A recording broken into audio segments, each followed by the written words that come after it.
it's really a fascinating one because you have to remember he came to the Senate at the lowest moment that a human being can have. His wife had just been killed in a car accident.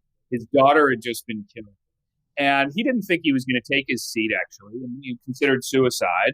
And he was sort of persuaded to try it by a couple of these older senators, Mike Mansfield being one of them, Senate Majority Leader at that point.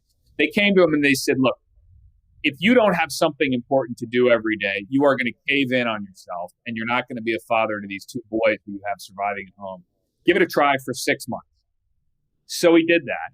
And of course, it did sort of save him. It kind of became this period in his life in which, in his memory, the Senate was a deeply dignifying experience. It was a place in which people could disagree on fundamental political facts, but would provide this really elemental kind of support to one another and so on. And after all, I mean, the political context at that point in 1973 was polarization was very low. There was a huge amount of ticket splitting. People would vote for the Democrat for president and the Republican for Congress and so on. And there was a lot of bipartisan cooperation on the Senate floor. And all of that is over. And he ended up, so he rose up through the Senate and he still had some of those habits of mind. I mean, there was a wonderful detail that he and John McCain, of course, who were very close, even though they were in opposite parties, they once, on a few occasions, they would sit together on the Senate floor. They would, sit in adjoining desks. And Biden remembers the day that his Senate leadership said to him, you can't do that anymore. It looks bad. It's not the spirit of the day. Don't do that. And McCain's leadership said the same thing to him. And it drove Biden nuts because he said, hold on, what are we doing here? And I remember once, Biden was talking to me about the evolution of the Senate, how it had changed over the years. And he said, this is the most withering criticism he could possibly give of the Senate. He said, they're turning it into the House of Representatives. My God.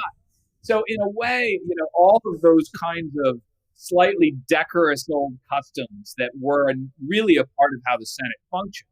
Unanimous consent, filibuster was very rarely used until the end of the 1970s. All those kinds of things, they are now like, the Model T. They are just horse and buggy compared to where the Senate is and how it functions. And now he's coming in and being asked to drive in that race, to mix up our metaphors. But it's going to be a real question for him. And I spoke to President Obama over the summer as I was writing the book about this question, about how is Joe Biden going to contend with the Senate. And one of the things he said was that I think it's been painful for Joe. That was his word. Painful for Joe to part with that memory of what the Senate was. And there's real truth to that he's going to have to grieve and get on with it quite fast if he's going to hope to if he's going to not get bottled up and stymied in many ways like Obama was. Yeah. And you don't see any, he has a relationship with Mitch McConnell. They must know each other very well. So, is there a relationship? Actually, it is a real relationship. I mean, Mitch McConnell, in fact, is the only Republican senator who attended Beau Biden's funeral in 2015. The two of them have a relationship. It goes back to the days in the White House. In fact, there was that fateful moment. We were having this series of financial crises generated entirely by Congress. And one of them was the fiscal cliff. We were at risk of defaulting on U.S. debt. And the Obama administration couldn't reach a deal with McConnell. And McConnell placed a call over to Biden's office in the West Wing. And Biden picks up and McConnell says, is there anybody over there who knows how to make a deal? And the two of them started working on it and ended up striking a deal. Now, it was not a deal that Democrats love. Harry Reid, in fact, was said to have crumpled up the terms of it and throw it in the fireplace in his Senate office. I asked Harry Reid about that. He said, well, I didn't throw that in the fireplace, I don't think, but I threw a lot of things in the fireplace. But, I happen to think he did throw it in the fireplace. But so, Biden is able and willing and experienced in dealing with Mitch McConnell, but he is not a fantasist. He does not imagine that Mitch McConnell is going to wake up tomorrow and decide, that it's in his political interest to help Biden succeed. So Biden's project is to try to figure out a way to make it in McConnell's interest. Find the deal space. That's the term that Biden uses, the deal space, and figure out a way for them to strike something meaningful. Yeah, you talk about that Biden being motivated by finding the shared interest, or and finding that deal space.